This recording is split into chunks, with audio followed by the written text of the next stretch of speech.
Márcia Andreasa mais uma vez para a gente falar a respeito, claro, das eleições nos Estados Unidos. Ainda há pouco o Donald Trump, Andreasa, escreveu em caixa alta, gritou, né, no Twitter, como a gente costuma dizer, parem de contar! Ele não quer mais que conta voto, Andreasa. Parem as máquinas e vai judicializar a situação. E não vai ser fácil para ele não, mas ele vai tentar, Andreasa. Boa tarde. A gente vai ter que mandar a OEA e observadores internacionais para as eleições americanas, Andreasa?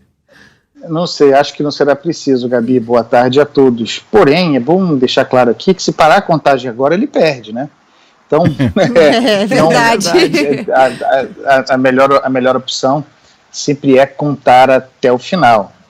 A situação tá muito difícil, porque antes de tudo, nessa altura, impossível fazer qualquer previsão, né, pessoal? Nós temos estados decisivos para que se chegue aos 270 votos no colégio eleitoral, estados todos em aberto, né?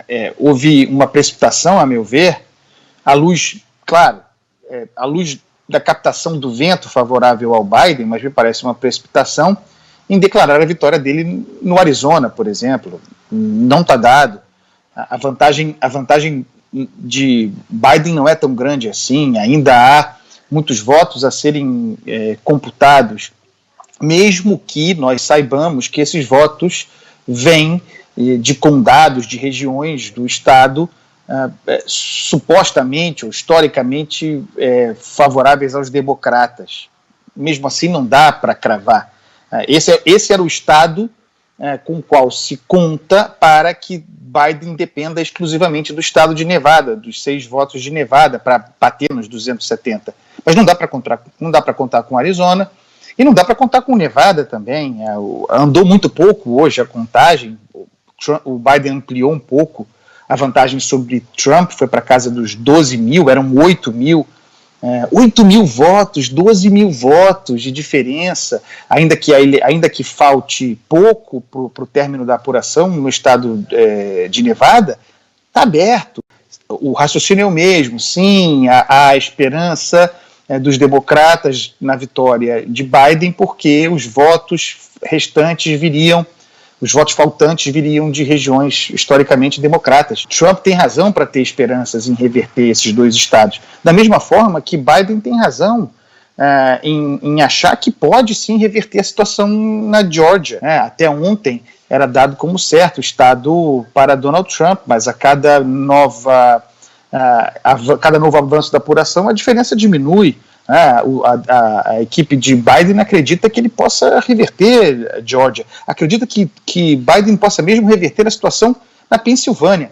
Está tudo aberto, é claro que o vento é favorável a Joe Biden, mas não dá para cravar. E exatamente por causa dessa insegurança, dessa incerteza, não é insegurança, normal, um processo de apuração realmente lento, difícil para a gente compreender, uma vez que nós temos aqui um sistema eleitoral todo digital, né, as urnas eletrônicas e tudo mais, difícil compreender, e aí Trump operando essa suspeição, porque a primeira contabilidade, logo de partida, na terça-feira, era altamente favorável a ele, e era previsível, os especialistas falavam nisso há muito tempo, aliás, pouco que os especialistas acertaram foi nisso, de que haveria uma onda vermelha, uma onda republicana inicial, porque, de modo geral, os primeiros votos contabilizados são aqueles presenciais e são normalmente os votos republicanos. Depois haveria a chegada dos votos postais, os votos pelo correio, os votos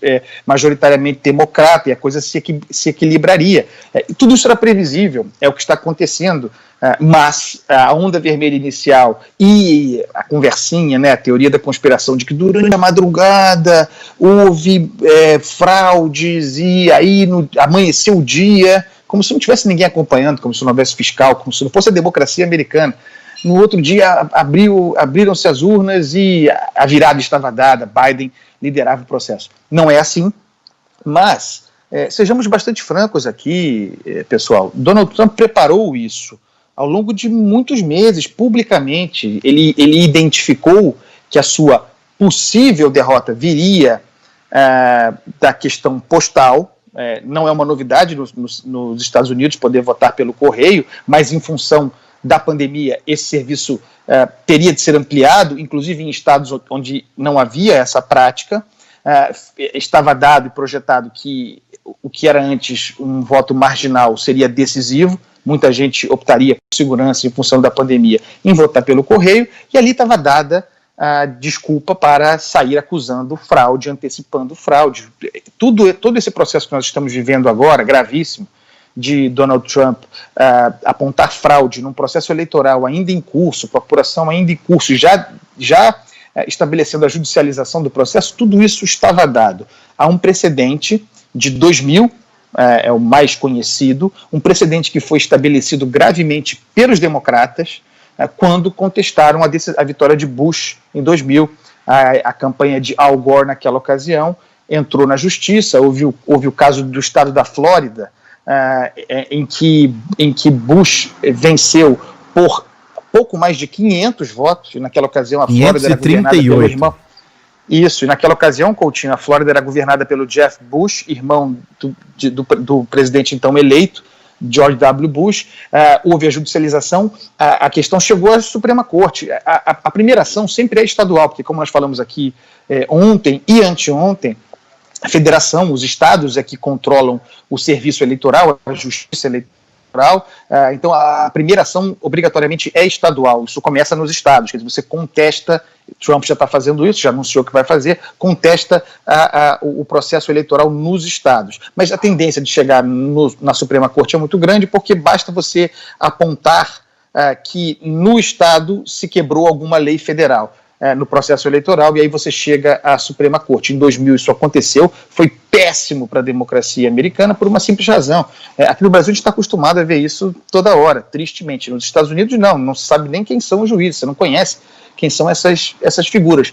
Naquela ocasião, se falava, dada a disputa, que havia juiz democrata. Imagine um justice da Suprema Corte Americana. Não, esse é democrata, vai votar a favor do Gore, esse é republicano, vai votar pelo Bush. Houve um fla-flu ali colocado naquela ocasião que obrigatoriamente corroeu a sólida democracia americana, a República Americana. Isso tende a se reproduzir agora, mas no final das contas chega a ser um desfecho. Naquela ocasião durou um mês, né? Um pouco mais de um mês, até que a Suprema Corte se decidisse, pelo que a urna, à luz do sistema eleitoral do colégio eleitoral, havia decidido. O Trump pode espernear, pode levar adiante, creio que levará à judicialização, pode especular com todas as teorias da conspiração, mas no final das contas, se chegar na Suprema Corte, lamentavelmente, não acredito que a Suprema Corte tomará uma decisão que contraria aquilo que saiu das urnas, como diria o Arnaldo César Coelho, né? A regra é clara. Pode parecer confusa, mas é clara. Ontem à noite não foi tão clara assim para algumas partidas, mas a gente não vai falar sobre isso agora. Só duas informações rápidas que chegaram agora há pouco dos Estados Unidos. Nevada divulgou que só vai anunciar o final da apuração amanhã ao meio-dia, e a Secretaria de Estado da Pensilvânia disse que até o final do dia de hoje deve ter um resultado por lá. Faltam cerca de 500 mil votos a serem apurados, e a diferença está em 95 mil votos a favor de Donald Trump. Tá valendo a aposta em Las Vegas ou não? Porque senão eles vão ficar adiando. Em Nevada, né? A Pensilvânia, a equipe do Biden acredita na virada. Eu acho difícil que aconteça. São 500 mil votos, e o Coutinho falou 95 mil de diferença. 95 mil é difícil reverter. É possível, mas é difícil. A virada possível agora para Biden é a da Geórgia. Essa é possível.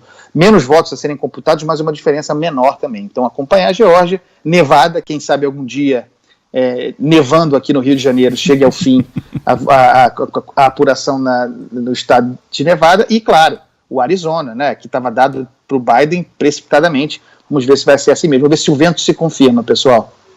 Valeu, Andreasa. A gente volta a conversar amanhã nesse mesmo horário. Um abraço para você, até lá. Amanhã tem livro, hein? Tchau, pessoal. Isso aí. Até amanhã. Tchau, tchau.